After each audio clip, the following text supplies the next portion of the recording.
En tout cas, sincèrement parlant, hein, ce que vaut mon père ne vaut rien de ce qu'eux ont pu nous offrir en fait. Au lobby? Ce que vaut mon père. Hein, et avec ce qu'eux ont pu nous apporter comme aide, cela ne correspond pas à la grade méritée de mon père. Tous mes respects à vous, mes chères mamans, maman Denise Nyakero, la femme de notre président, et ainsi que madame Olivier Bekabila. Tout ce que moi je pourrais vous dire ou vous demander, moi en tant que votre fille, si est que ces messages vous arrivaient avant que mon père soit mis à terre, j'aimerais seulement à ce que vous puissiez honorer mon père à la grade dont il mérite. Parce que mon père a servi cette nation de tout son cœur. Il y a vraiment mis du cœur et puis il a donné toute sa vie. Et mon père aujourd'hui, il décède, il va aller sur terre sans pouvoir avoir tous les mérites qu'il devait normalement avoir. Il a servi pendant 45 ans sans pouvoir mériter exactement ce qu'il devait avoir. Donc je vous supplierai en tout cas en tant que votre fille de pouvoir rendre cet honneur à mon père. Parce que mon père, comme je vous ai dit tout de suite là, mon père pour moi, il est tout pour moi. Et pour rien au monde, je pourrais changer le père que moi j'ai eu. C'est mon amour à moi, il restera à jamais dans notre vie, dans notre cœur et tout ça. Et il a laissé des enfants, il a laissé des petits-enfants. C'était mon père quoi, c'était notre père quoi. C'était tellement mis en place et bandé ko oumela na ba forme na ba grade des oumela de faire souci à kovanda na ndaka o mona ko sala te na grade na ye azo fanda na ba biloko nyonso abi atata mazala capitaine na lisa na zaki na vie o nga na zo mena ma taki côté c'est ça ba souci wana de sala que premier tour appliqué Christ pas si on est à chaque façon avant d'asso résoudre en place des oumela ba grade des oumela des salariés qui banda ça qui ba riche tuana voilà kana bo pito c'est ça o ya tout et sali pas que même la joueuse tango ba ça qui voilà que ba comme ba généraux abandé ko 100 ans parce que ça tente de même selon ba expérience professionnelle o ya zana déjà robela na ye tant ebelé dans hôpital ba vrai frère ba camarade na ye au biso to kola zo bema na ye onde ko nga ba kenda ba cop to mona peke soka komi na grade muninga komi na grade boye dans la basi na bana to dinga na bandi mais ba mona ni te pas pour citer les noms otali penza ke tinde ko ke na kufa akufi awa pe oyebi pena ke ba kombo eza mais bah c'est ça donc ça dérange, ça fait mal voilà et moi l'ancien bateau balinga chapeler l'artiste parce que nabi ke bazé belé ou voilà ils a les lotés lobité nini tenga bateau ba mona na nde bango batunga donc pour ngai bateau ba mona na voilà mutu musu pas eu empêchement ils a pété que oté poya ki tende à longwende ko non non voilà ya monani asa mutu ala ndinga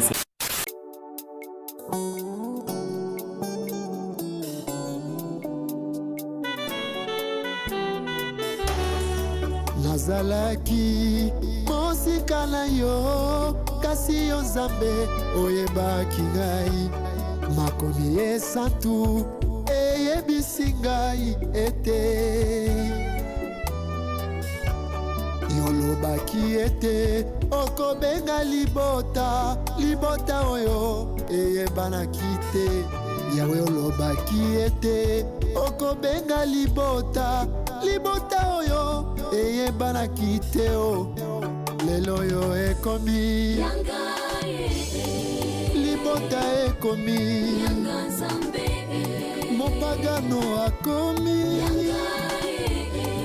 lelo yo ekomi osatire motema na ngai na esengo mpo na misala na yo ya bolingo mpe ya ekolusu yango etindi ngai naloba boye oyo ezangolu nazwi epai na yo tika nayemba zembo na esengo oyo ezangolu yawe nazwi epai na yo ngai nasopa maloba ya motema ye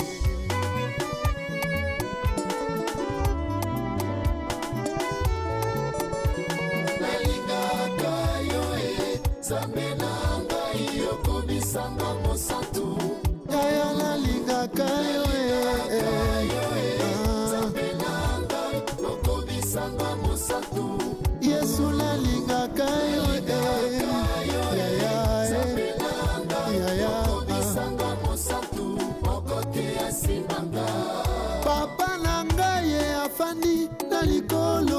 Amina Bikelamu. Les 4 êtres vivants, Bakoloba, Ozali Mosatu Yahweh. Kuna les 24 vieillards, Bakobwaka, Vitole na bango. Merci beaucoup. Toujours continuer toujours na ba interview na biso na famille à papa na biso Otikotika biso mbote yaya. Mbote papa. Mes condoléances. Merci beaucoup. Okoki ko se présenter pour na bandeko o bazotala yo bayeba yo soko zali nani.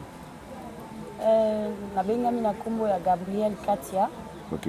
Kangbo ya Banga. Petite sœur ya Sam Chapelet. Petite sœur Sam Chapelet. Na famille Bobotami boza combien et pas ya papa? Et pas ya papa en tout, puisque nous sommes Bobotami, mais papa Botibiso toujours au nombre de 10. Au nombre de 10. Oui. Vous êtes quantième de la famille? Dans la 4e. Vous êtes 4e. Oui. OK. Maladie à papa, vous êtes au courant de sango? Évidemment. Vous êtes au courant de sango? Oui, oui. Tu au bané quoi assister pe papa tant au bané au bela? Oui. Aza papa nanga, pourquoi ne pas l'assister? C'est dans ces moments-là qu'on reconnaît exactement le vrai amour.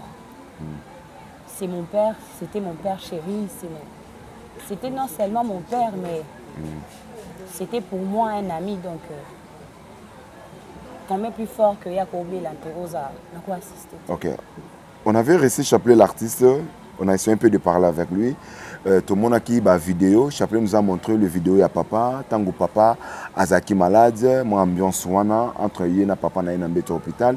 Est-ce que yope ozana na message moko oyo peut-être tant papa bandai kobela bandai bano que oui ma fille tala liwana nga eza na cause boye ou bien likambo boye ou bien aujourd'hui si je suis pas là likambo boye. Est-ce que vous avez peut-être un message à bongo? Bon, papa Nabiso, comme j'ai dit tout de suite là, papa Nabiso c'était assez limité car le coup la papa té. OK.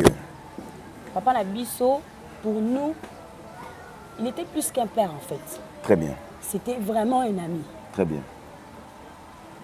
Il avait le temps, avec le temps. Il a obéi la biso parcours, il a vu naïn sur mon bimba. OK. Bah regret, bah bon comme bah mauvais moment. Voire même bah tonio ça bah non les canons la guerre et tout ça. OK. C'était vraiment le conte du soir quoi. Un père avec ses enfants, avant une banaï, a obéi la histoire. C'était pour nous, papa Amiso, c'était pas un livre qu'il allait acheter quelque part. Abimisi, Abando, Tang et la Bisso, histoire mort quelconque, mais c'était par contre son histoire à lui. Okay. L'amour qu'il avait pour sa patrie.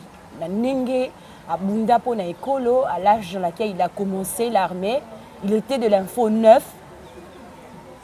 La manière dont il s'est échappé dans la prison et à Kisangani, comment est-ce qu'il a commencé son premier amour avec notre maman. Okay. Comment est-ce qu'Aboti, notre frère aîné, Sam Chapelet, donc notre papa, comme je dis, c'était pas seulement un papa. Courage. Pour moi, Jean-Rémy, c'était mon ami de 400 coups en fait. Papa Nanga, comme on dit, c'était un ambianceur. Alcool Nanga Liboso, Namélie, na vie, ça fait mon père, j'avais l'âge de 3 ans. Je me rappelle encore qu'à 3 ans, je me suis chiée dans les habits. À Salina, ma première tresse Nanga, donc. En parlant de son service dans l'État, moi je me disais, non seulement je me dis, mais je me le dirais toujours que mon papa c'était le meilleur soldat du monde. C'était le meilleur soldat du monde. Il a combattu avec fierté. Et mon père mérite tous les honneurs du monde en fait. Parce que mon père c'était un héros. Et mais de ce qu'on a vu là, pendant la faim et pendant le temps que mon père a souffert jusqu'à sa mort, mon père ne méritait pas ça en tout cas. Lorsque tu parles, ton père ne méritait pas, Nambeto à l'hôpital, tant que papa est vraiment malade, est-ce que papa a qu'il est soumis au gouvernement congolais attaque un militaire? Non. Non. Ok. Non. Ok. Si aujourd'hui on te dit, remplace ton père, na place naïe, attaque oui militaire, est-ce qu'on dit mango c'est la mboka oyo? En tout cas, sincèrement parlant, je dirais non. À vrai dire, c'était un souhait le plus cher de pouvoir remplacer mon père ou d'être militaire un de ces jours. Mais je ne pourrais pas le faire et je ne serais pas fière d'être militaire au sein de la RDC. Pourquoi? Parce que le temps que mon père a eu à mourir et le temps qu'il a passé dans la morgue, juste pour que on puisse nous servir, ces petites aides-là qu'ils nous ont données là, m'a complètement découragée. Et même si à la longue, je souhaiterais assez que mes enfants deviennent militaires, je ne pense pas que je dirais qu'ils peuvent devenir militaires ici à l'RDC. Parce que c'est vraiment du n'importe quoi. Ce n'est pas donner de la valeur à un militaire. L'RDC ne savent pas respecter les militaires en fait. Vraiment, merci Ils beaucoup. Ils n'ont pas pu respecter la dépouille mortelle de mon père, quoi. Ok. La mort de papa, c'est un coup dur Oui. sur toute la famille. C'est un coup dur surtout aussi à vous les enfants. Aujourd'hui, après la mort de papa, papa Koufi, vous connaissez sollicité le gouvernement congolais que militaire où a servi Mboka. Est-ce que le gouvernement yango bayambi bino na ndenge sengeli? Est-ce que le gouvernement yango babimisi bino kanyaka pour la papa où a Koufi na grade ya colonel full? En tout cas, sincèrement parlant, hein, ce que vaut mon père ne vaut rien de ce qu'eux ont pu nous offrir en fait. Au lobby? Ce que vaut mon père. Hein? Et avec ce qu'eux ont pu nous apporter comme aide, cela ne correspond pas à la grade méritée de mon père. Ok. Cela ne correspond pas. Merci beaucoup. Attaque une femme. Ok. Ils ont deux grandes femmes yambo kanabiso au bazar na cœur sensible na ibi ba maman oyo. Na vana na bango na 8 ans ko sala na bango. Je voyageais avec eux ba maman oyo bazar na motema ya kosunga. Ata gouvernement côté ya ba militaire ba sungité mais na cri d'alarme na yo mwana envers ba maman wana ba ko ça quelque chose. Là directement je dois lever mon chapeau pour na respect ba maman oyo. Je cite le nom de maman Olive Lembe Kabila. Et je cite aussi le nom de maman Denise Nyakero Tshisekedi, les deux fondations où on a minute au bazolanda biso. Message nini okoki ko laser na ba maman oyo avant papa akota na se ya mabele. Message nini okoki ko lancer? Tous mes respects à vous, mes chères mamans. Maman Denise Nyakero, la femme de notre président, et ainsi que madame Olive Lembe Kabila.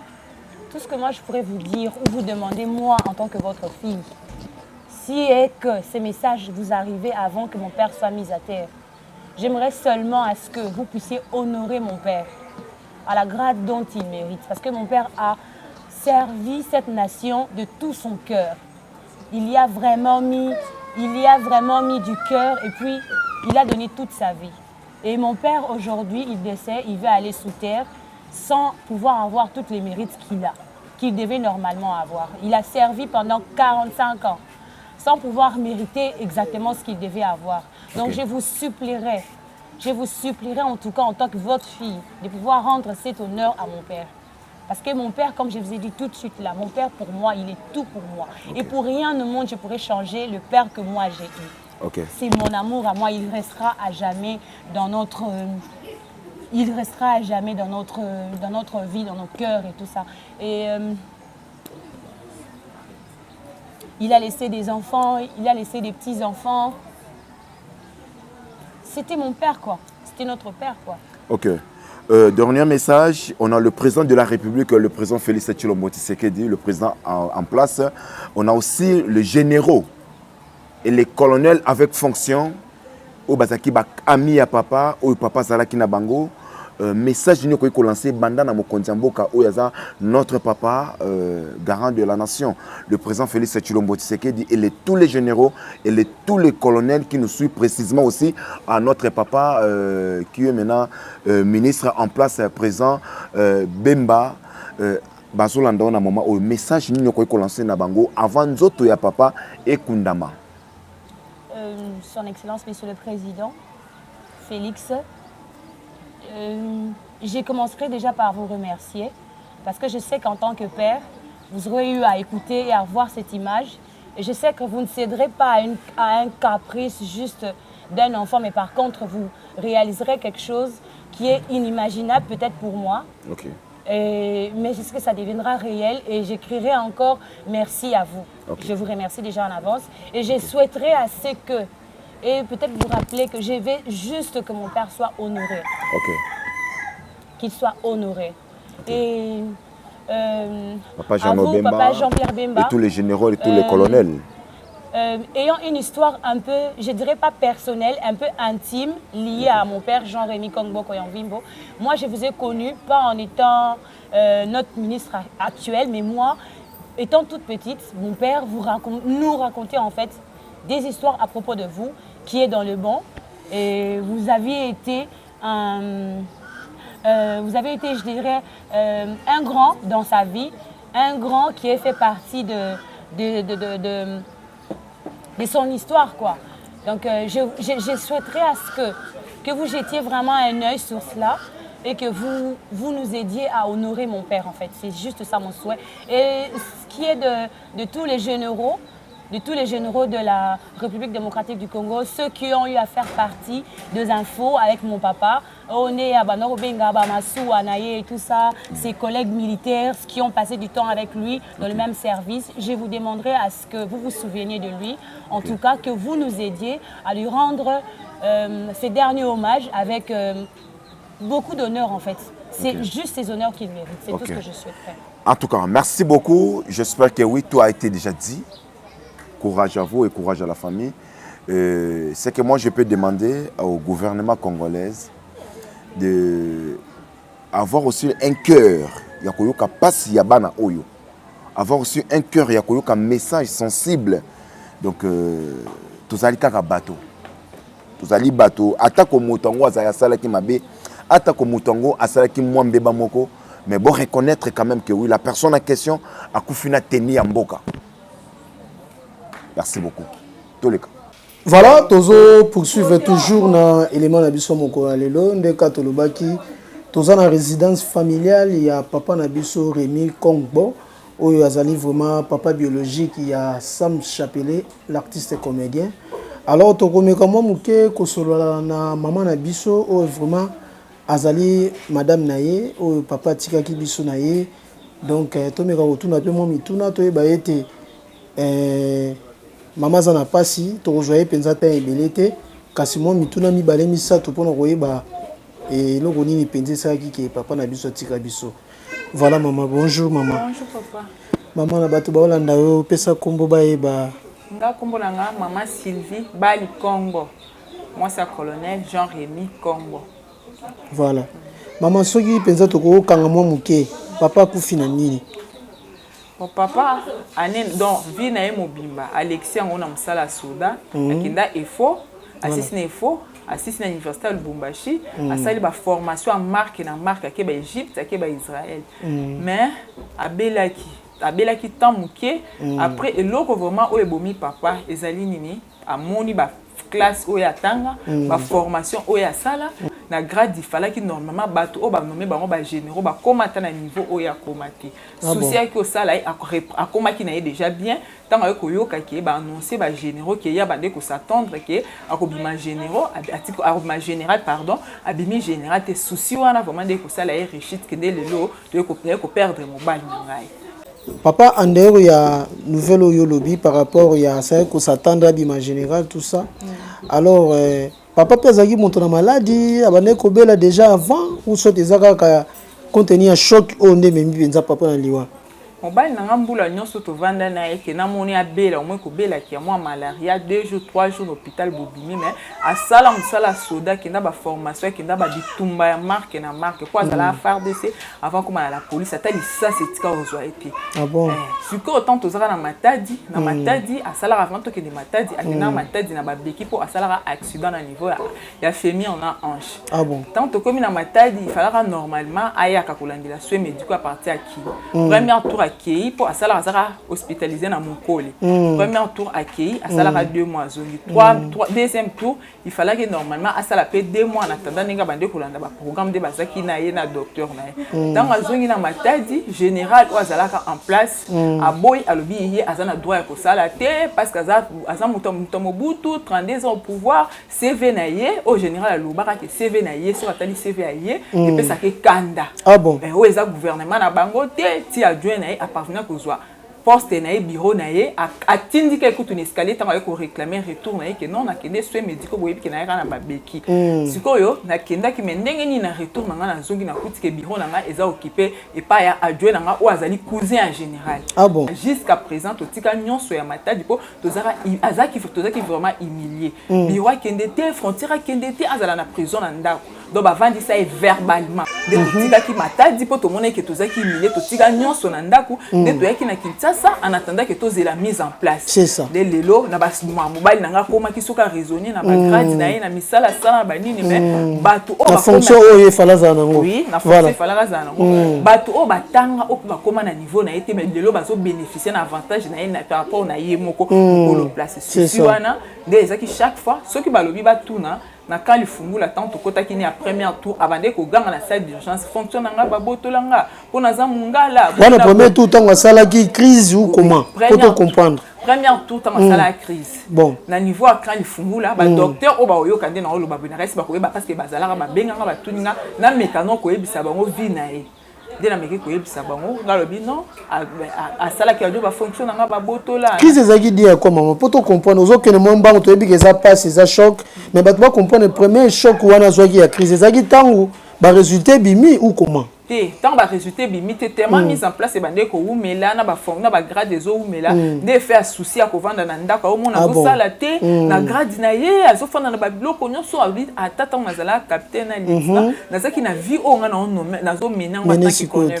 C'est ça. Ba souci wana de sala que premier tour appliquer Christo quand il fungula. Et pardon na kitambo ko premier tour to kenda kitambo. Wana toujours na né o ya 2023. Oui, en 2023.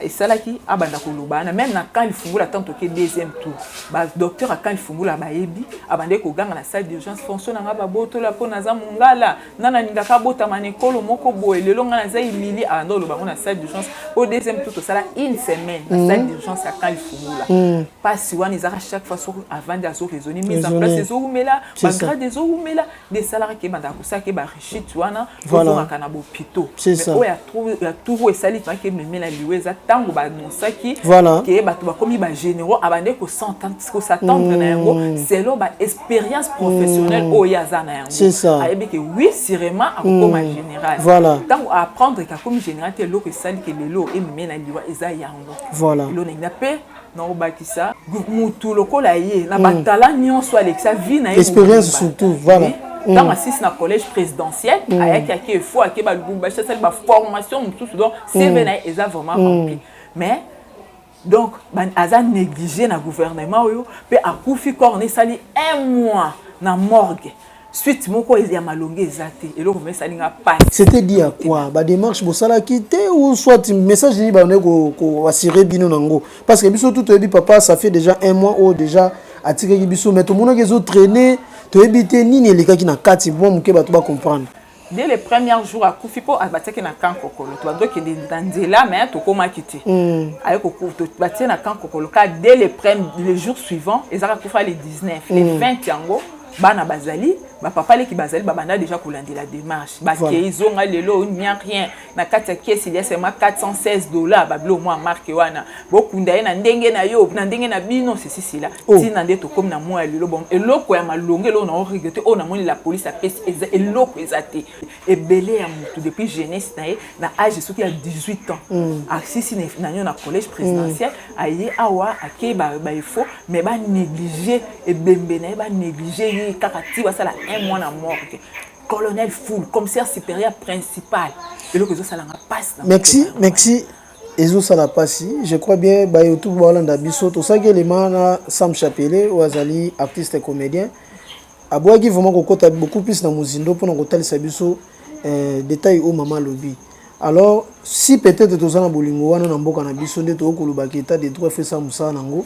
Je crois bien ba konzi bayoki mbela ya maman mais moi mutu no mukeli et là on y sali lelo yo beaucoup na capacité wana lelo ya kobimisa nzoto pe kokunda est-ce que ba démarche bo salaki bo atteindre likambo ngo kino na suka nde to lobaka to bozo sala ngona propre volonté na bino parce que bo moni que ça tarde makambo zo zo tan ebele. Bon, après dire tout ça, on a une famille, des familles, des organisations internes, il y a des familles. Parce qu'on a bien ta réalité, la police est pressée de l'autre côté. Mais tout cas, ça peut parvenir qu'on peut s'embaucher à carburant. mutu à l'état mutu ya mibeko topesa mbongo carburant na cimetière kuna sope mbongo libulu topesa ndambo mbongo soki ya nini ya babiloko mosusu wana ya responsabilité na biso mpona nga à vrai dire na koloba la police essaye absolument rien elo na oloba yango voilà en tant que colonel Foul akufi na fonction toloba eloko nini okosenga na gouvernement eloko nga na osenga bango parce qu'à vrai dire na 6 ans oyo biso tosali na matadi mobali na nga asali kaka inani c'est ça 5 ans nyonso wana bavandisa ye verbalement na ndako donc tozonga matadi na eloko sala te eloko na osenga na gouvernement ke en tant que commissaire supérieur principal atiki eloko te ngai atiki mwasi atiki bana atiki famille bana boni bana toza na bana 9 bana oyo atiki na osenga na gouvernement soki bakozala na mawa basunga nga na bana basunga nga basunga biso batia biso poids elo ndenge nasenga na gouvernement kaka basala mpona biso yango wana mpe de compte final na ye bapesa biso plus vite possible po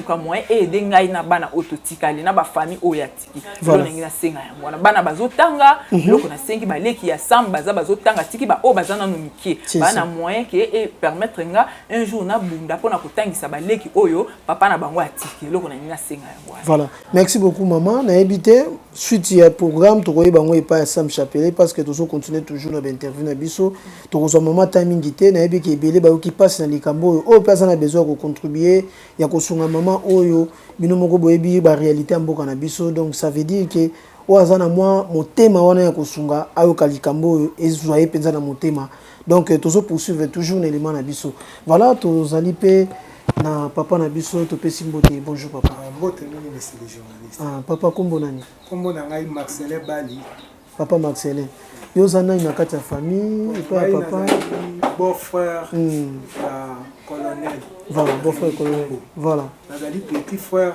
ya maman na biso voilà et là on est ko bakisa na mom ke maman lobi na nyoso ya lobi bon on a voulu ko bakisa nazo senga kaka gouvernement na biso ya Congo donc bayeba moi couper sa valeur na officier supérieur c'est ça surtout beau frère nanga colonel aza colonel Fou mais banda akufa ça fait un mois déjà donc na moni eloko moko te la police tamboka na biso esali c'est ça eloko moko te la police tamboka na biso esali eloko zosala mapasi makasi yango wana c'est ça yango wana vraiment akomituna mingi te konzi ya basoda basalaka mpo na ekolo bazalaka na se ya drapeau voilà tomonaka na bapays mosusu ya libanda soki un officier supérieur comme colonel Fou akufi en tout cas honneur ezalaka makasi c'est ça mais mwana mboka na biso namoni ata honneur moko te bapesi voilà wana vraiment ezotungisanga makasi monsieur le journaliste c'est ça merci beaucoup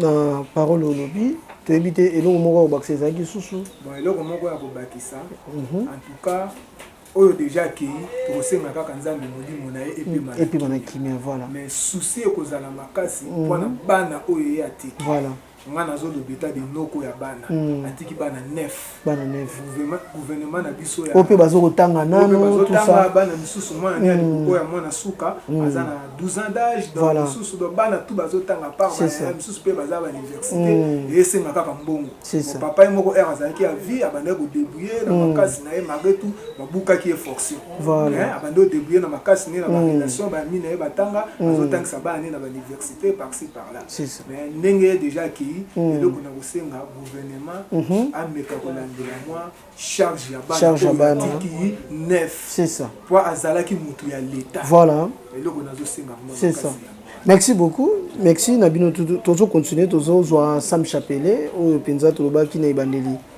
taki papa na ye et puis en tant qu'artiste comédien boyebi ki aza na choc makasi kasi quand même tozongisa maloba te moi bino bogo kolanda biso boka et puis programme de toloba na bino ki bozo toujours ba programme na détail ya émission lelo donc à suivre.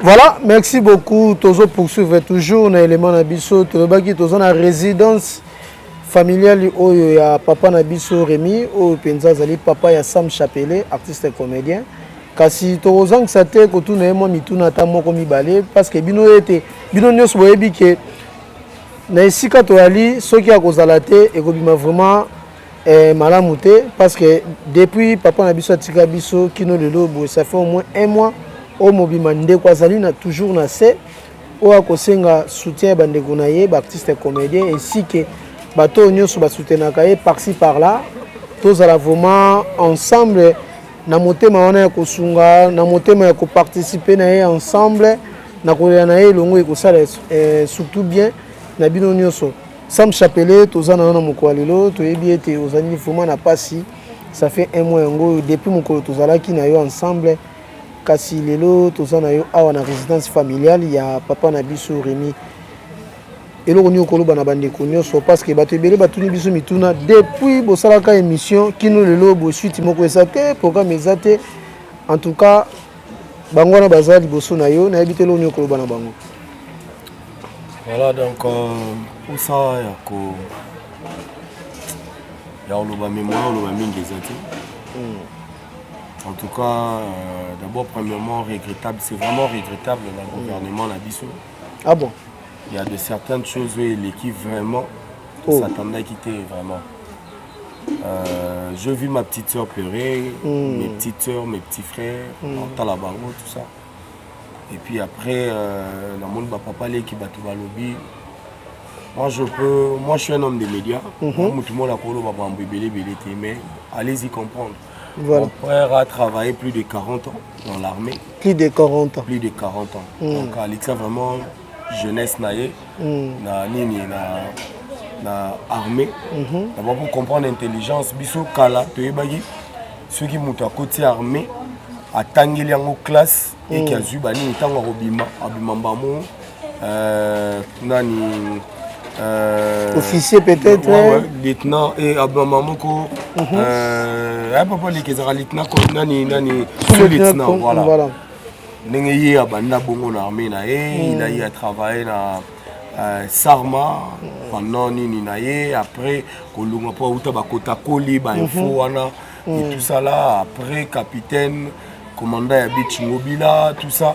À cette époque, nous à l'époque de Zahir, on a comparaison mais je pourrais quand même citer ou dire comment nous sommes grandis. À l'époque à Zahir, toyé baka salaire à mes parents. Donc ceux qui fin du mois coquille et que papa bima qui veut dire que fin du mois mon sika et que ya bon senti bien que ba fouti papa et puis provision na ndako bana ba sentir mais aujourd'hui muto akufi bo kende ba sabino ya bibembe ya ba généraux ya bibembe ya colonel full et na bibembe ya ba capitaine et d'autres personnes mbongo ezate pour l'enterrer. Voilà. Donc on a moyen à côté na ba muzindo ezate voilà. Après un mois, après 3 semaines, tout un mois, on a demandé Bisso Monde toqué tout ça la lettre pour te demander à ce que Babeka libérer Bisso Nini na Ninge Moussou pour toute la solution. Mais après, on s'est dit tout condamnant nous, ce qui est important. Beaucoup condamnant nous, Mamoussou et Tikali, si ma au niveau de négligence, dans Bozan la bino beaucoup ya.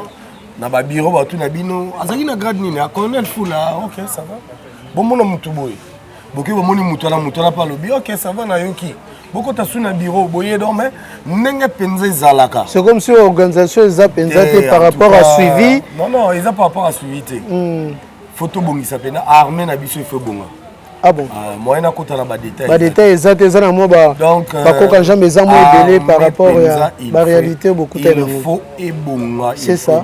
Voilà. Tant que pardon, na moi vite fait. Même ba camarade banani bandi comme surtout a confiance na grade ni na connaît fois. Botika la bino te botu bokunda. Ah bon. Dans la famille ba. Voilà sens logique. On va comprendre que non. C'est un homme d'État, on va avec honneur par rapport à Mboka. C'est ça. Ah, chapelet l'artiste, n'a papa. Ça nous à l'aise, armé. C'est ça. Mon ibayebi par rapport à grade, par rapport à Yanni, ibayebi déjà que honneur minimum. En tant que colonel full, ça dit. C'est ça. Avant dernier grade, il y a clôture. C'est ça. Vous imaginez un peu. Voilà. Dans le la détail, nous avons ça la classe. Programme ezali que corps et kobima. Et tout ça la veille mortuaire. Le 21, mercredi le 21, voilà. Ça les alliés Ave Maria. C'est ça. La commune 24. La 24 heures, et puis juste au caca, après cinquantenaire, hôpital de cinquantenaire, bato nyonso to bauta babandal banini boye baomatela kuna excusez pour na bato bauti Gombe nini so baye ceux qui juste kaka avant okoma cinquantenaire ça les awana ndé Ave Marie alors ezaka je crois bien commune Kasavubu je crois Lingwala Lingwala reste à vérifier voilà peut-être bato bazana la précision au public quoi voilà c'est ça en face encore Kokolo na sur 24 voilà le 21 tout ça on a bisogno surtout poto lala tolé la papa et puis le Vendée quand Kokolo okende quand Kokolo pour lever du corps et puis après en bato musu bazonga Ave Marie ya biso toki enterrement na Kitamba. Ah donc on raison à mort que ya quand Kokolo. Il y a quand mort ya Bobila. Bobila. Voilà. C'est ça. Et après quand Kokolo comme mort que na ngozaka Bobila da ezawana to kende wana et puis après yango nde tozonga na Ave Potoluka to panza. Donc pendant un mois de moni famille oyo nando moni bato musuku balembi pour un mois mobimba kolala kolamuka même endroit na bato ba misala bakati ba mamtu bakati voilà mais biso de ceci et surtout beaucoup plus perturbation à temps et salami bato belé baza on penza bazo saisir sous ba date té yango sali mo muke absence pe ya bato belé il y a même d'autres artistes d'autres collègues d'autres ndeko ba libanda c'est ça ba musuku ba bosani babosani ici voilà par rapport à affection voilà c'est ça parce que temps ils ont le comment mutakufi semaine on a bon enterré motivé c'est ça tout ça mais ça nous a pris du temps kolia ya batu komela ya batu chaque jour pour vendre bossa on a ba propre frère tout ça c'est vraiment dérangeant mais bon le colonel Foul est parti. Voilà. Ceci n'a bisu les amis, ils vont décorer la personne. Ah bon. Là au moins, je charge à Wana. Au salon avec honneur par rapport à. Netina Kawana, papa les gazans, moi qui contredire là. Biso toko sala maman na ndenge na biso teke toke to zuye to ye to koche quelque part. Même na miso à l'état tous en raison té. Parce que quelque part à tabango ba s'occuper na mamou 100% c'est un homme de l'état quoi. Il a travaillé pendant plus de 40 ans dans l'armée, il doit être honoré. C'est ça. Généraux, défiler dans Bango. C'est ce que nous, on voulait d'abord premièrement. Ce n'est pas vraiment l'argent. On voulait que tout ça pour les capiers. Sous votre autorisation, tu as sur la peine à Papa Leki, tellement pas sur place.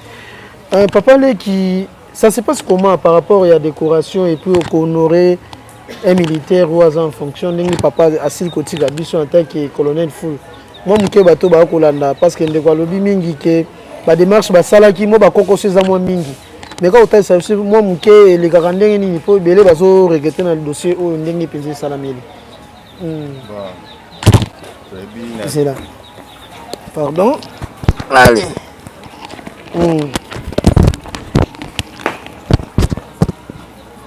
Voilà papa.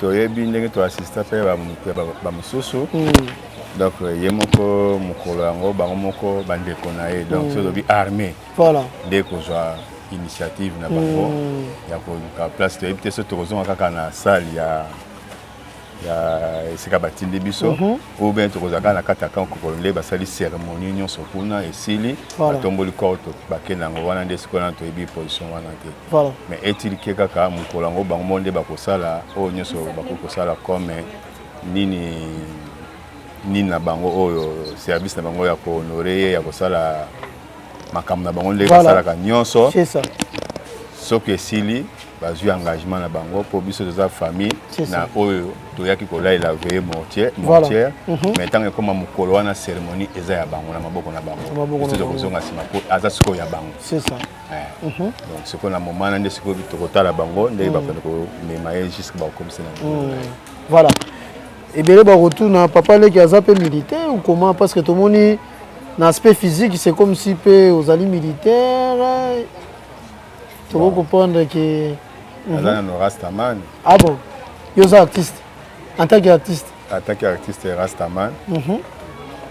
Parce que moi on a eu pas aller artiste ou batutu ba yebi artiste comédien, il pose artiste Rastaman. Ngaza artiste chanteur. Chanteur, voilà. Donc la bête musique na poto. Ah bon. La France avant na ya na Kisasa. Voilà.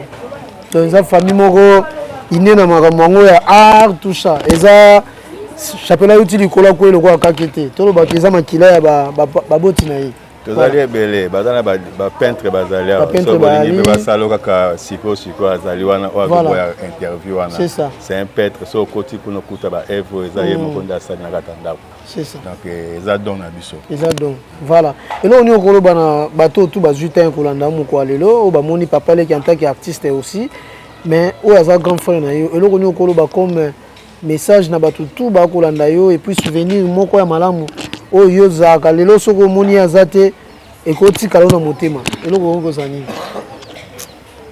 onga etikenga motema na yebiso toza suna mutu te na likambo soko tolobi yaya amona ni wana c'est ça et peut-être qu'on a botika la remplaçant na ye voilà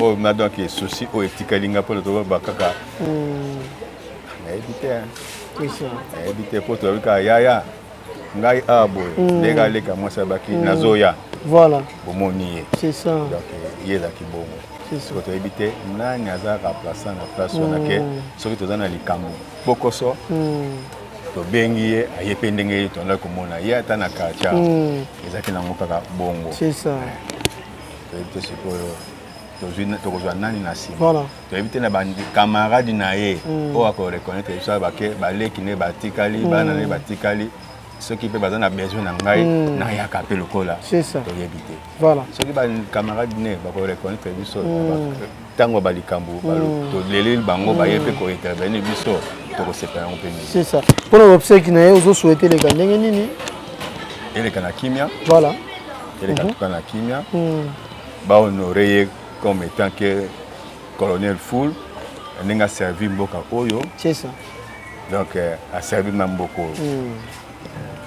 sona ba servi mboko poto tala ndenga bandaki na mbazangungu ndenga kene info ndenga tambola kene ba donc ba paramètre ba parcours so ya leki na ndenge ba parcours so ya leki na masolo ndenge mwana betaki ba masolo mususu to yebi yango te ke ba betela donc abete so ba masolo nyonso to yoki pe na moko azolo ba boye ne bazaki na kisangani ne bazaki ba kota kote oboye ne ba donc abete so ba masolo o to yoki o to yebi neti Jean-Pierre Bemba so nga na yebi Jean-Pierre Bemba na masolo pana voilà donc nazoma na ke na li solo o neti na mona neti to toucher déjà Jean-Pierre Bemba c'est ça na makambo yo nga nazoma na to toucher les pe na mona neti biso na sima na ye donc Jean-Pierre Bemba ne pratika yo c'est ça wa santa ke papa tant que ministre o ya ekolo kasi akotika la te ko sunga libota merci beaucoup na bino tout bozu ko landa biso tant ko landa biso to sisi na yo papa leki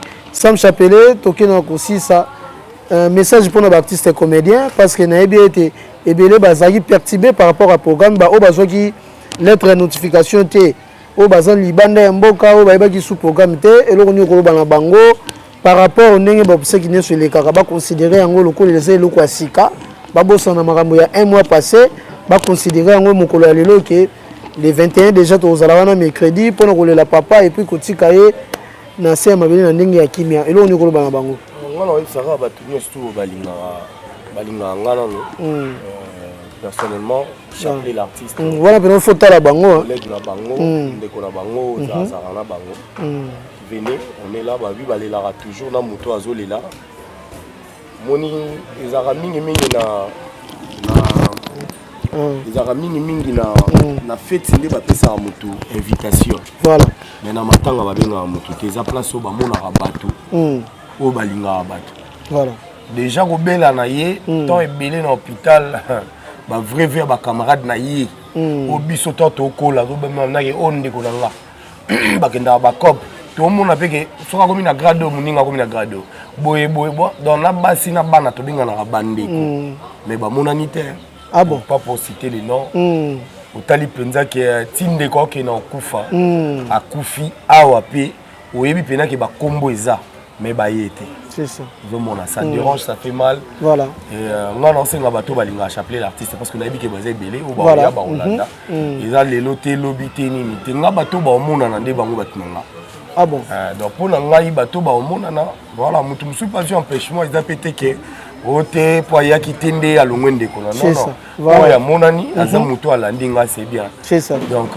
voilà pour l'adresse aussi na bandeli le 21 le 21 ya mois oyo mercredi le 21 déjà tokutana na salle Ave Maria voilà déjà moi en plus ça est réservé pour nous surtout là les autres là tozala wana et puis le lendemain quand Kokolo pour la levée du corps et puis voilà bah programme sous nde tozonga Ave Maria to ebaneni to aussi ça programme pour la battre sous balinga chapeler l'artiste pour tous les gens qui veulent bien m'appeler contactez-moi à ces numéros plus 243 89 93 18 887 plus 243 89 93 18 887 appelez-moi directement avec ces numéros Moutounio Solinga Pesanga conseil alinga soutenir la prière et même financièrement parlant, voilà. Appelle-moi, tout solo lanayo, je suis là, il y a toute ma famille et tout ça. Pour ça, on a perdu quelqu'un de... C'est ça. Vraiment. Voilà, merci beaucoup. Binotou Bozwagi branché dans Kolanda Bissouna et Moukoalelo.